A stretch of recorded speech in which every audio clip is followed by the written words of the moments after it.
Imagine a game of Monopoly where one player controls the board. They dictate the rules, distribute the cash, and send others to jail whenever they gain too much power or step out of line. As a result, the other players are teaming up, determined to challenge that dominance. This is the exact scenario playing out at a global scale.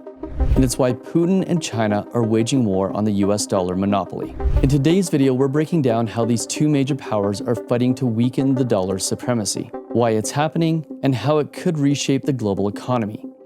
This isn't just a currency battle, it's a fight over who controls the board. For decades, the US dollar has been the cornerstone of global trade.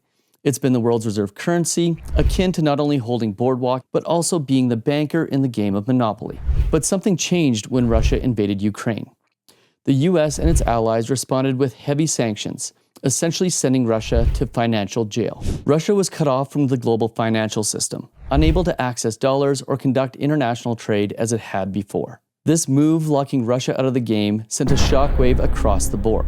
But instead of isolating Russia completely, it caused the other players to align against the game's biggest bully, and it opened new opportunities for other countries. China, India, and several nations in the global south saw a chance to keep trading with Russia outside of the US-controlled system. It was like players quietly making deals under the table, aligning themselves in a way that weakened the US's control over the board. As Russia scrambled to bypass the sanctions, it found new trade partners, conducting transactions in currencies other than the dollar. This marked a critical moment in the game. Other nations realized they could play by different rules too, challenging the US's dominance over the global economy. In a moment, we'll discuss how this undermines the dollar's supremacy and what this means for the rest of the world. But first, let's understand how the US built this powerful position in the first place. To understand how Putin and China are challenging the US dollar, let's take a look at the origins of its dominance. After World War II, the US emerged as the world's largest economy, and through the Bretton Woods Agreement, the dollar became the world's reserve currency, essentially giving the US control over the bank in this global game of monopoly. Later, the Saudi petrodollar agreement was established, and oil became predominantly traded in dollars. This created a constant demand for the US currency, much like owning the most lucrative monopoly properties, ensuring that rent and dollars always flowed into the US. This gave the US immense financial power, allowing it to control international trade and finance, while using sanctions to penalize countries that didn't play by its rules. Nations like Russia and China have felt the brunt of this system for years, often finding themselves locked out of the game. But now, Putin and China have had enough. Over the last decade, they've been crafting strategies to reduce their reliance on the dollar. Think of it as quietly acquiring the orange and the red properties on the Monopoly board. These are the properties that are often overlooked in the game, but they are strategically the most significant because they get the most amount of traffic. In our global economy analogy, these represent the large but not massive global economies that have significant GDP, but perhaps aren't in and of themselves economic superpowers. But that leaves them strategically placed to allow China and Russia to mount a massive comeback. And China and Russia have been preparing to challenge the US dollar by steadily negotiating and buying up strategic positions, creating strategic relationships with other not-so-big economies like India, Brazil, and South Africa. Now Russia, stifled by sanctions, has been selling off US Treasury bonds, ramping up its gold reserves, and conducting trade in other currencies when it can. It's as if Russia is converting its monopoly money into solid assets, resources that the bank can't seize and manipulate. China, meanwhile, is laying the groundwork for its own economic empire. Through the Belt and Road Initiative, China is building connections across the world. They are setting up economic outposts like properties across the Monopoly board.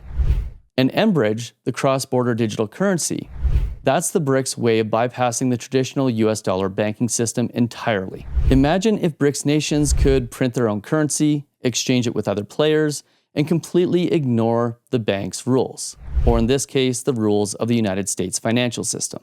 This move could undermine the dollar's role in global transactions. But despite these maneuvers, Russia and China are still in the minority compared to the collective economic power of the West. The US and its allies' economies are significantly bigger than the BRICS nations, even when you consider that China may take over as the world's economic superpower one day. So this isn't about Putin and China winning outright. It's about tipping the scales, trying to even out the game to prevent the US from continuing to dominate. Russia's playbook focuses on de-dollarization completely. I mean, why wouldn't it, considering that the US has essentially cut them off from the rest of the world? And it's doing this by gradually cutting its dependence on the dollar in trade and reserves. Over the last few years, Russia has been increasing its gold reserves and conducting more trade with countries like China, using local currencies instead of dollars. It's like they're collecting get-out-of-jail-free cards, building a safety net that protects against US-led sanctions. China's strategy is even more far-reaching. Picture a monopoly game where China introduces its own currency and sets up an alternative market with different rules, one that bypasses the bank entirely. This allows China to conduct global trade without needing the dollar, giving it more control over international transactions and less exposure to US financial pressure. But despite these bold strategies, the global financial system is still heavily stacked in favor of the dollar, and challenging its supremacy won't be easy. The stakes are enormous. If Russia and China succeed in undermining the US dollar's dominance, we could see the entire global financial system shift. Imagine a game of Monopoly where suddenly Boardwalk isn't the most powerful property anymore.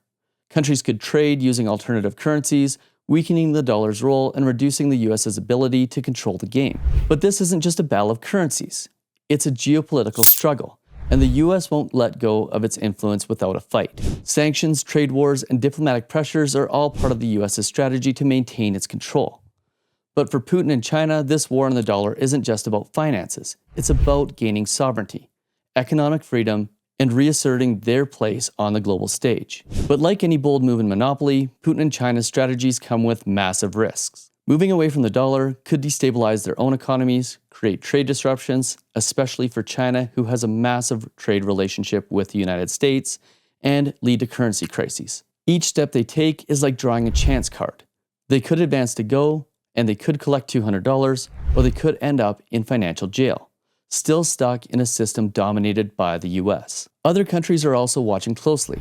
Nations like India, Brazil, and even some of the European countries are questioning the dollar's dominance. Could we be heading towards a world where no single currency rules, where the board is divided among multiple players, each with its own financial strategy? Let me know what you think in the comments below. So what does this all mean for the future of the global economy?